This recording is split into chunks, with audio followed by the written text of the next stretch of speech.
नमस्कार, आप देख रहे हैं जनस्पर, आपके साथ में आंचल श्रीवास्तव। आज हम बात करेंगे ऐसे रक्षा फैसले की जो आने वाले वर्षों में भारत की सामरिक ताकत और वायु शक्ति की तस्वीर बदल सकता है। भारत की रक्षा अधिग्रहण परिषद ने फ्रांस से 114 अत्याधुनिक राइफल लड़ाकू विमान खरीदने के प्रस्ताव को मंजूरी दे दी है। ये सौदा करीब 3.25 लाख करोड़ रुपए का बताया जा रहा है। अब ये प्रस्ताव अंतिम स्वीकृति के लिए कैबिनेट कमेटी ऑन सिक्योरिटी के पास जाएगा। खास बात यह है कि यह बड़ा फैसला फ्रांस के राष्ट्रपति इमैनुअल मैक्रोन के भारत दौरे से ठीक पहले लिया गया, जिससे इस डील को लेकर कूटनीतिक और रणनीतिक दोनों स्तरों पर चर्चा तेज हो गई है। आइए समझते हैं कि यह सौदा इतना महत्वपूर्ण क्यों है। इस डील के तहत 114 राइफल विमानों में से 18 विमान सीधे फ्रांस से तैयार हालत में खरीदे जाएंगे। बाकी 96 विमान भारत में ही बनाए जाएंगे। इन विमानों का निर्माण फ्रांस की प्रमुख एरोस्पेस कंपनी डसॉल्ट एविएशन एक भारतीय साझेदार के साथ मिलकर करेगी।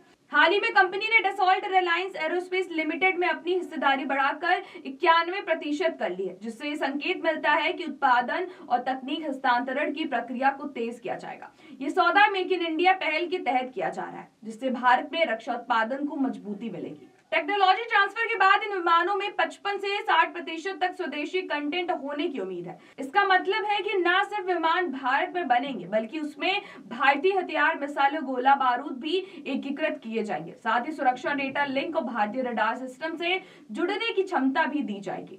अब बात करते हैं इन विमानों की ताकत की। राइफल जेट आधुनिक रडार, इलेक्ट्रॉनिक वारफेयर सिस्टम्स और लंबी दूरी तक सटीक हमला करने वाली मिसाइलों से लैस है। ये मीटियोर हवा से हवा में मार करने वाली मिसाइल और स्कैड जैसी क्रूज मिसाइल से सुसज्जित है, जो 250 किलोमीटर से ज्यादा दूरी तक सटीक निशाना साध सकती है। इसके अलावा इसमें हैमर प्रिसीजन गाइडेड हथियार, अत्याधुनिक स्पेक्ट्रा इलेक्ट्रॉनिक युद्ध प्रणाली भी शामिल है, जो इसे दुश्मन के रडार से बचाने और जवाबी कार्रवाई में सक्षम बनाती है। भारतीय वायुसेना के बेड़े में पहले से 36 राइफल विमान शामिल है, जो 2 स्क्वाड्रनों में तैनात है। अंतिम सी वेरिएंट की डिलीवरी दिसंबर 2024 में पूरी हुई थी। अंबाला एयरबेस पर राइफल के लिए ट्रेनिंग और एमआरओ, मेंटेनेंस, रिपेयर और ओवरहॉल सेंटर पहले से काम कर रहा है। इसका मतलब है कि नए विमानों को शामिल करने के लिए बुनियादी ढांचा, स्पेयर पार्ट्स और प्रशिक्षित स्टाफ पहले से उपलब्ध है। ये डील इसलिए भी अहम है क्योंकि भारतीय वायुसेना इस समय स्क्वाड्रनों की कमी से जूझ रही है।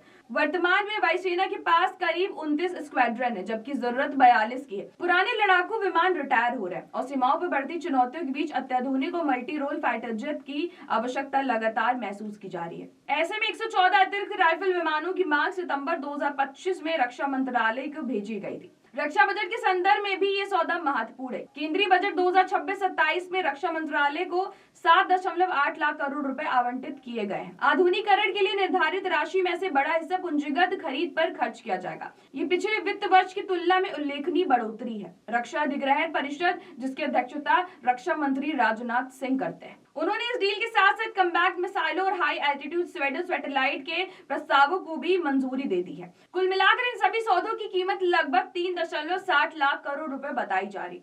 रणनीतिक दृष्टि से देखें तो ये कदम भारत फ्रांस रक्षा सहयोग को और गहरा करेगा। इमैनुअल मैक्रोन के भारत दौरे के दौरान इस सौदे पर अंतिम मुहर लगने की संभावना जताई जा रही। ये दौरा न सिर्फ रक्षा बल्कि आर्टिफिशियल इंटेलिजेंस और अन्य क्षेत्रों में भी सहयोग को नई दिशा दे सकता है।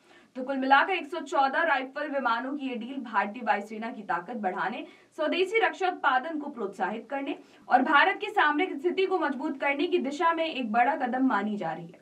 अब निगाहें कैबिनेट कमेटी ऑन सिक्योरिटी की अंतिम मंजूरी और आधिकारिक घोषणा पर टिकी हुई है। तो ऐसी देश और दुनिया की बड़ी खबरों पर नजर रखने के लिए आप जुड़े रहिए जनस्पेस के साथ। नमस्कार।